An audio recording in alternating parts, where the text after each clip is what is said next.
Hi hello ಎಲ್ಲರಿಗೂ ನಮಸ್ಕಾರ. ನಾನು ನಿಮ್ಮ ಅನಾಮಿಕಾ ಅನು. ಅಭಿವ್ಯಕ್ತಿ ಕಥಾಲೋಕಕ್ಕೆ ಸ್ವಾಗತ. ಅನುಬಂಧ ಕಥೆಯ 69ನೇ ಅಧ್ಯಾಯವನ್ನು ಶುರು ಮಾಡೋಣ.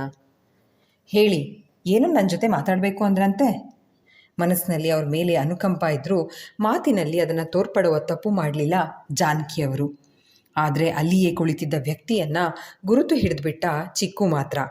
ಅವರ ಬಳಿಗೆ ಪುಟ್ಟ ಹೆಜ್ಜೆ ಆಗ್ತಾ ಹೋಗಿ, ತಾತ ತಗೋ ಎನ್ನುತ್ತಾ ತನ್ನ ಪ್ಯಾಂಟ್ ಜೋಬ್ನಲ್ಲಿ ಇರಿಸ್ಕೊಂಡಿದ್ದ ಚಾಕ್ಲೇಟ್ ಕೊಟ್ಟವನು ಮತ್ತೆ ಅಜ್ಜಿ ಹತ್ರಕ್ಕೆ ಓಡ್ ಬಂದು, ಅಜ್ಜಿ, ತಾತ ಯಾಕೆ ಇಲ್ಲಿ ಕೂತಿದ್ದಾರೆ ಅಂತ ಕೇಳ್ದ. ಮೊಮ್ಮಗನನ್ನು ಎತ್ತಿಕೊಂಡು ಅವನ ದುಂಡಗಿನ ಕೆನ್ನೆಗಳಿಗೆ ಮುತ್ತಿಟ್ಟವರು, ಸುಮ್ಮನೆ ಚಿಕ್ಕು, ಇಲ್ಲಿ ಗಾಳಿ ಚೆನ್ನಾಗಿ ಬರ್ತಿದೆ ಅಂತ ಕೂತಿದ್ದಾರೆ. ಪುಟ್ಟ, ನಿನ್ನಮ್ಮ ಕರೀತಾ ಇದ್ದಾರೆ ಅನಿಸುತ್ತೆ, ಏನು ಅಂತ ಕೇಳ್ಕೊಂಡು ಬಾ ಅಂತ ಹೇಳಿ ಪುಟ್ಟ ಸೂರಿನ ಒಳಗಡೆ ಕಳಿಸಿದ್ರು.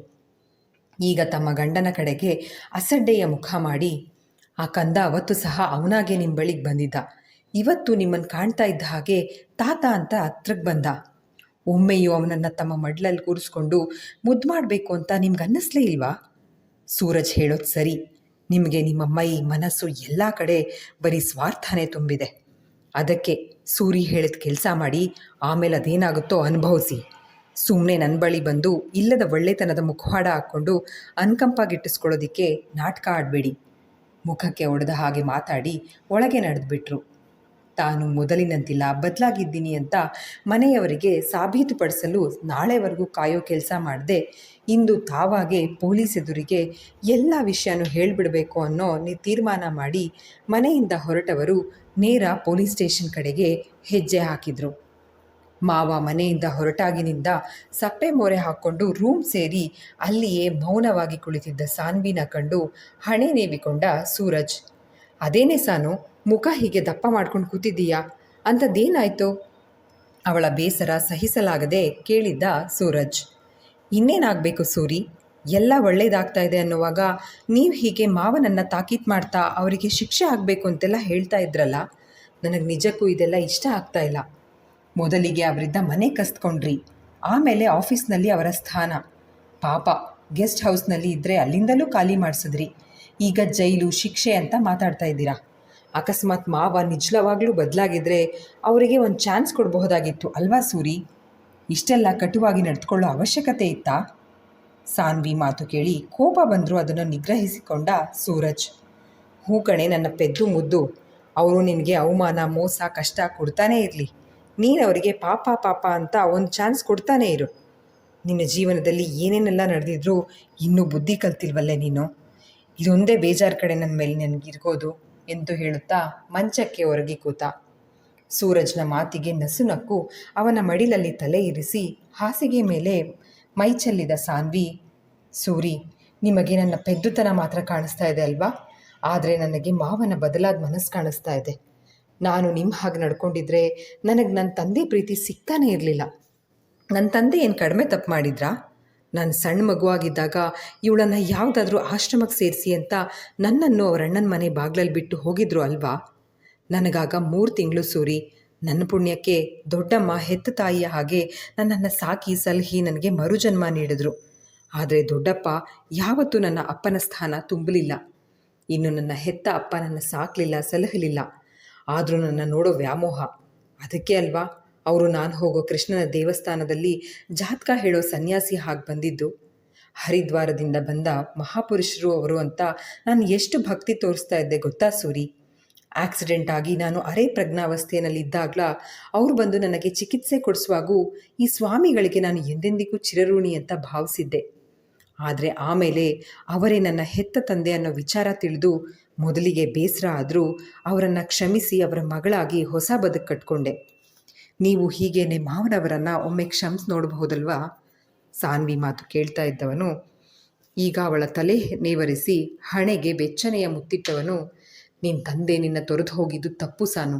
ಆದರೆ ಅಂದು ಅವರು ಖಿನ್ನತೆಗೊಳಗಾಗಿದ್ರು. ಆದರೆ ಅವರು ಎಂದೂ ಸ್ವಾರ್ಥಕ್ಕೊಳಗಾಗಿ ತಪ್ಪು ದಾರಿ ಹಿಡಿದವರಲ್ಲ. ಆದರೆ ನನ್ನ ತಂದೆಗೆ ಮೈ ಮನಸ್ಸು ಎಲ್ಲದರಲ್ಲೂ ಸ್ವಾರ್ಥನೇ ತುಂಬಿದೆ. ಹಣ ಆಸ್ತಿ ಪದವಿ ಇದೆಲ್ಲ ಅವ್ರ ತಲೆಗೇರಿ ಮನುಷ್ಯತ್ವನ ಕಳ್ಕೊಂಡ್ಬಿಟ್ಟಿದ್ರು. ಈಗ ಎಲ್ಲವೂ ದೂರ ಆಗಿದೆ ಅಂತ ತಗ್ಗಿ ಬಗ್ಗಿ ನಡೀತಾ ಇದ್ದಾರಷ್ಟೇ. ಹಾಗಂತ ಅವರು ಯಾವಾಗಲೂ ಒಳ್ಳೆಯವರಾಗಿರ್ತಾರೆ ಅಂದರೆ ನಾನಂತೂ ನಂಬಲ್ಲ ಕಣೆ. ಅಮ್ಮನ್ನ ಪ್ರೀತಿಸಿ ಮದುವೆ ಆಗಿದ್ರೂ ಸಹ ಇನ್ನೊಂದು ಅನೈತಿಕ ಸಂಬಂಧ ಇಟ್ಕೊಂಡಿದ್ರು. ಕಾರಣ ಆ ವಸುಧಾ ದೊಡ್ಡ ಉದ್ಯಮಿಯ ಹೆಂಡತಿ. ಅವಳು ಕೇಳಿದಷ್ಟು ಹಣನ ಇವ್ರ ಕಂಪನಿಯಲ್ಲಿ ಇನ್ವೆಸ್ಟ್ ಮಾಡ್ತಾಳೆ ಅಂತ. ಇನ್ನು ಆ ಹೆಂಗಸು ಆಸ್ತಿ ಆಸೆಗೆ ವಯೋಮಾನದಲ್ಲಿ ಸಾಕಷ್ಟು ಹಿರಿಯರನ್ನು ಮದುವೆ ಆಗಿ ಅಲ್ಲಿಯೂ ಸಂಸಾರ ಮಾಡಿಕೊಂಡು ಅಪ್ಪನ ಜೊತೆಗೂ ಸಂಬಂಧ ಇಟ್ಕೊಂಡು, ಥೂ, ಇವರದೆಲ್ಲ ಹೊಲಸು ಜನ್ಮ ಕಣೆ ಸಾನು. ಪ್ಲೀಸ್, ಈ ಮನುಷ್ಯನಿಗೂ ಮಾವನಿಗೂ ಹೋಲಿಕೆ ಮಾಡಬೇಡ. ಅವರು ಇಂದಿಗೂ ಅತ್ತೆ ನೆನಪಲ್ಲೇ ಜೀವನ ಸವಿಸ್ತಾ ಇದ್ದಾರೆ. ಹಾಗೆ ಅಪ್ಪ ನೀನು ಅಂದ್ಕೊಂಡಂತೆ ಪೊಲೀಸ್ ಹತ್ರ ಹೋಗಿ ತಮ್ಮ ಮೇಲೆ ಎಲ್ಲ ತಪ್ಪು ಹಾಕ್ಕೊಂಡು ಶಿಕ್ಷೆ ಅನುಭವಿಸಲ್ಲ ಕಣೆ. ಅವ್ರ ನರಿ ಬುದ್ಧಿ ಉಪಯೋಗಿಸಿ ಅಲ್ಲೇನೋ ಕಿತಾಪತಿ ಮಾಡಿ ಬರ್ತಾರೆ, ನೋಡ್ತಾ ಇರೋ ಬೇಕಾದರೆ ಅಂತ ಹೇಳಿದವನು ಗಡಿಯಾರ ನೋಡಿಕೊಂಡು, ಸಾನು, ಹೊಟ್ಟೆನಲ್ಲಿ ಮಗುನಿಟ್ಕೊಂಡು 3 ಹೊತ್ತು ಈ ಕೆಟ್ಟ ಮನುಷ್ಯನ ಜಪ ಮಾಡಬೇಡ ಪ್ಲೀಸ್ ಕಣೆ. ಹಾಗೆ ಸಂಜೆ ಆಯಿತು, ಜ್ಯೂಸ್ ಕುಡಿ, ವಾಕಿಂಗ್ ಹೋಗಿ ಬರೋಣ, ಆಮೇಲೆ ನಾಳೆ ನಿನ್ನ ಚೆಕಪ್ ಇದೆ, ಮರ್ತಿಲ್ಲ ತಾನೇ ಅಂತ ಹೇಳಿ ಅವಳ ಒಡಲ ಮೇಲೆ ಕೈ ಇರಿಸಿ, ಸಾನು, ನಾಳೆಗೆ 5 ತಿಂಗಳು ತುಂಬುತ್ತೆ ಅಲ್ವಾ ಅಂತ ಕೇಳಿದವನು ಸ್ವಲ್ಪವೇ ಉಬ್ಬಿದ ಅವಳ ಹೊಟ್ಟೆಯ ಮೇಲೆ ತುಟಿ ಊರಿ, ನನ್ನ ಜೂನಿಯರ್ ಸಾನು ಏನು ಮಾಡ್ತಾ ಇದೆ ಅಂತ ಕೇಳಿ ಹಾಗೆಯೇ ಮೆಲ್ಲಗೆ ಅವಳ ನಡು ಬಳಸಿ ಹೊಟ್ಟೆಯ ಮೇಲೆ ಮೆಲುವಾಗಿ ಮುಖ ಹೊತ್ತಿ ಹಿಡಿದು, ತುಂಬ ಬೇಸರ ಆಗುತ್ತೆ ಸಾನು.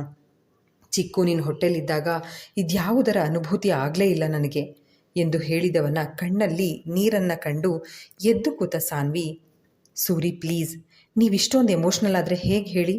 ನೋಡಿ, ಕೆಲವರು ಮಿಲಿಟರಿನಲ್ಲಿ ಕೆಲಸ ಮಾಡ್ತಾ ಇರ್ತಾರೆ, ಕೆಲವರು ಬೇರೆ ದೇಶಕ್ಕೆ ಹೋಗಿರ್ತಾರೆ. ಅವರೆಲ್ಲರಿಗೂ ಅವ್ರ ಮಡದಿಯ ಪ್ರೆಗ್ನೆನ್ಸಿಯ ಪ್ರತಿ ಬೆಳವಣಿಗೆಯನ್ನು ಜೊತೆಯಲ್ಲಿದ್ದು ಅನುಭವಿಸೋದಕ್ಕಾಗಿರಲ್ಲ ಅಲ್ವಾ? ಹಾಗೆ ನಮ್ಮದು ಏನೋ ಒಂದು ಅನಿವಾರ್ಯತೆಯ ಕಾರಣ ಮೊದಲ ಬಸುರಿಯ ಸಮಯದಲ್ಲಿ ನಾವು ಒಟ್ಟಿಗೆ ಇರೋಕ್ಕಾಗಲಿಲ್ಲ. ಈಗೆಲ್ಲನೂ ಸರಿ ಹೋಗಿದೆ ಅಲ್ವಾ? ನೀವೀಗ ಗುಡ್ ಬಾಯ್ ಥರ ಕಣ್ಣು ಒರೆಸ್ಕೊಂಡು ಹೋಗಿ ನನಗೆ ಜ್ಯೂಸ್ ತೊಗೊಂಡು ಬನ್ನಿ. ಹಾಗೆ ಬರೋ ಮೇಗೆ ಚಿಕ್ಕುನ ಪ್ಲೇ ಹೋಮ್ಗೆ ಸೇರಿಸ್ಬೇಕು. ಈಗಲೇ ಹೀಗೆ ಮಾತಾಡ್ತಾನೆ, ಸ್ಕೂಲಿಗೆ ಸೇರಿದ ಮೇಲೆ ಇನ್ನೆಷ್ಟು ಮಾತು ಕಲಿಬಹುದು ಅಲ್ವಾ ಅಂತ ಏನೇನೋ ಮಾತನಾಡ್ತಾ ಸೂರಜ್ ಮನಸ್ಸನ್ನು ಬೇರೆಡೆಗೆ ತಿರುಗಿಸುವಲ್ಲಿ ಯಶಸ್ವಿಯಾದ ಹುಡುಗಿ ಈಗ ಗಂಡನಿಗೆ ಹೋಗಿ ಜ್ಯೂಸ್ ತೊಗೊಂಡು ಬನ್ನಿ ಅಂತ ಮತ್ತೆ ಕೇಳಿಕೊಂಡ್ಳು. ಅವನು ಎದ್ದು ಹೋಗಿ ಜ್ಯೂಸ್ ಜೊತೆಗೆ ಮಗನನ್ನು ಕರ್ಕೊಂಡು ಬಂದವನು ಈಗ ಮಗನ ಕೈಯಲ್ಲಿ ತಲೆ ಬಾಚಿಸ್ಕೊಂಡ. ವಾಕಿಂಗ್ಗೆ ಹೋಗಲು ಅಪ್ಪನನ್ನು ತಾನೇ ರೆಡಿ ಮಾಡಬೇಕು ಅನ್ನೋ ಹಠ ಅವನದ್ದು. ಹಾಗೆಯೇ ಅದ್ಯಾವುದೋ ಹೊಸ ಆಟಿಕೆ ಹಿಡಿದಿದ್ದ. ಅದನ್ನು ಒಂದು ಗಳಿಗೆಯೂ ತನ್ನಿಂದ ದೂರ ಮಾಡ್ತಿಲ್ಲ ಪುಟ್ಟ ಪೋರ. ಚಿಕ್ಕು, ಇದ್ಯಾವುದಿದು ಆಟಿಕೆ, ನಿನ್ನ ಹತ್ರ ಇದಿರಲಿಲ್ವಲ್ಲ ಅಂತ ಕಣ್ಣು ಸಂಕುಚಿಸಿ ಕೇಳಿದ್ಲು. ದೊಡ್ಡಮ್ಮ ಕೊತ್ತು ಅಂತ ಖುಷಿಯಲ್ಲಿ ಹೇಳ್ದ. ತಕ್ಷಣ ಸೂರಜ್ ಮುಖ ನೋಡಿದ್ಲು. ಹಾಗೆಯೇ ಆ ಪುಟ್ಟ ಆಟಿಕೆಯನ್ನು ಪಡೆದು ಅದನ್ನು ಕೂಲಂಕುಷವಾಗಿ ಪರಿಶೀಲಿಸಿದ್ಲು. ಅವಳು ಈಗ ಏನು ಮಾಡ್ತಾ ಇದ್ದಾಳೆ ಅಂತ ಅರ್ಥ ಆಗದೆ ಸೂರಜ್, ಏನಾಯ್ತು ಸಾನು, ಅತ್ತಿಗೆ ಕೊಟ್ಟ ಆಟಿಕೆಯಲ್ಲಿ ಬಾಂಬ್ ಇರಬಹುದು ಅನ್ನೋ ಭಯನಾ ಗೇಲಿ ಮಾಡ್ತಾ ಕೇಳ್ದ. ಆದರೆ ಸಾನ್ವಿ ಗಂಭೀರವಾಗಿಯೇ, ಇಲ್ಲ ಸೂರಿ, ಇದರಲ್ಲಿ ಏನಾದರೂ ಮೈಕ್ರೋಫೋನ್ ಅಡಗಿಸಿಟ್ಟಿದ್ದಾರಾ ಅಂತ ನೋಡಿದ್ದು, ನಿಮ್ಮ ಅತ್ತಿಗೆ ಬುದ್ಧಿ ಇಂಥದ್ದೇ ತಾನೇ ಅಂತ ಹೇಳಿ ಮತ್ತೆ ಆ ಆಟಿಕೆಯ ಹಿಂದೆ ಮುಂದೆ ಏನೆಲ್ಲ ಇದೆ ಅಂತ ಪರಿಶೀಲನೆ ಮಾಡ್ತಾ ಇದ್ದರೆ ಮಗು ಮಾತ್ರ ಪಿಳಿ ಪಿಳಿ ನೋಡ್ತಾ ಅಮ್ಮನ ಕೈಯಲ್ಲಿ ಇರುವ ಆಟಿಕೆ ಬೇಗ ತನ್ನ ಕೈ ಸೇರಿದ್ರೆ ಸಾಕು ಅನ್ನೋ ಹಾಗೆ ನೋಡ್ತಾ ನಿಂತುಬಿಟ್ಟಿದ್ದ. ಸಾನ್ವಿಯ ಭಯ ಕಂಡು ಅವಳ ಕೈಲಿದ್ದ ಆಟಿಕೆ ಪಡೆದು ಅದನ್ನು ಮಗನ ಕೈಗೆ ಕೊಟ್ಟ ಸೂರಿ ಅವಳ ಕೈ ಹಿಡಿದು ಎಬ್ಬಿಸಿ, ನಿನಗೆ ಜ್ಯೂಸ್ ತರಲು ನಾನು ಕೆಳಗಡೆ ಹೋದಾಗಲೇ ಅತ್ತಿಗೆ ಬಂದಿರೋದನ್ನು ಗಮನಿಸಿದೆ. ಅವರು ನನ್ನ ಕಂಡು ಮಾತನಾಡಿಸಿ ನಿನ್ನ ಬಗ್ಗೆನೂ ಕೇಳಿದ್ರು. ಚಿಕ್ಕುನ ನೋಡಿ ಮಾತನಾಡಿಸಿ ಅವನಿಗೆ ಈ ಪುಟ್ಟ ಆಟಿಕೆ ಗಿಫ್ಟ್ ಮಾಡಿದ್ರು. ನಮ್ಮ ಮಗ ಅವ್ರು ಕೊಟ್ಟ ಆಟಿಕೆನ ನಾನು ಹೂ ಅನ್ನೋವರೆಗೂ ತಗೊಳ್ಳಿಲ್ಲ ಕೊನೆ. ಅದಕ್ಕೆ ಪ್ಲೀಸ್, ಈ ನಮ್ಮ ಜಾಣಮರಿ ಮೇಲೆ ಕೋಪ ಮಾಡಿಕೊಂಡು ಹೊಡೆದು ಬೈದು ಮಾಡಬೇಡ ಸಾನು. ಇನ್ನೂ ಒಂದು ಮಾತು ಮುದ್ದು, ನನ್ನ ಅತ್ತಿಗೆ ಒಳ್ಳೆಯವರು, ಅವರನ್ನು ಕ್ಷಮಿಸು ಅಂತ ಹೇಳ್ತಾ ಇಲ್ಲ.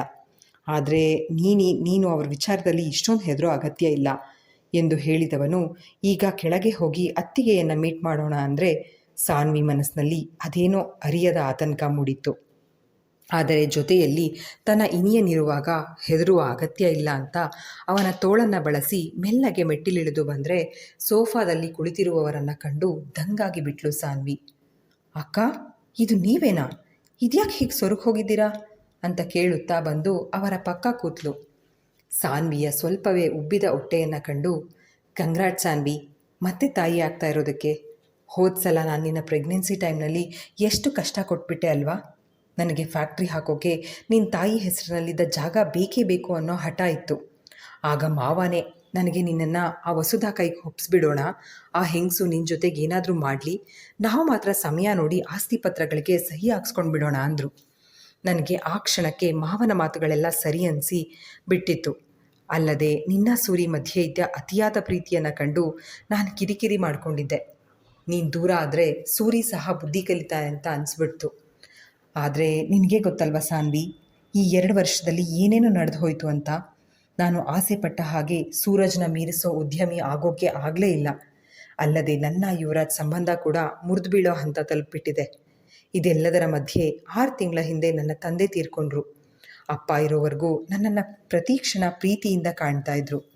ನಾನು ಅವರ ಒಬ್ಬಳೇ ಮಗಳು. ಹಾಗಾಗಿ ನಾನು ಏನೇ ಮಾಡಿದ್ರೂ ಸರಿ ಅಂತ ಸಪೋರ್ಟ್ ಮಾಡೋರು. ಆದರೆ ಈಗೀಗ ಅಮ್ಮ ನನ್ನನ್ನು ಮಾತಿಗೂ ದೂಷಿಸ್ತಾರೆ. ಅವರ ಅಕ್ಕನ ಮಗಳಿಗೆ ನನ್ನನ್ನು ಹೋಲಿಕೆ ಮಾಡಿ ಮಾತಾಡ್ತಾರೆ.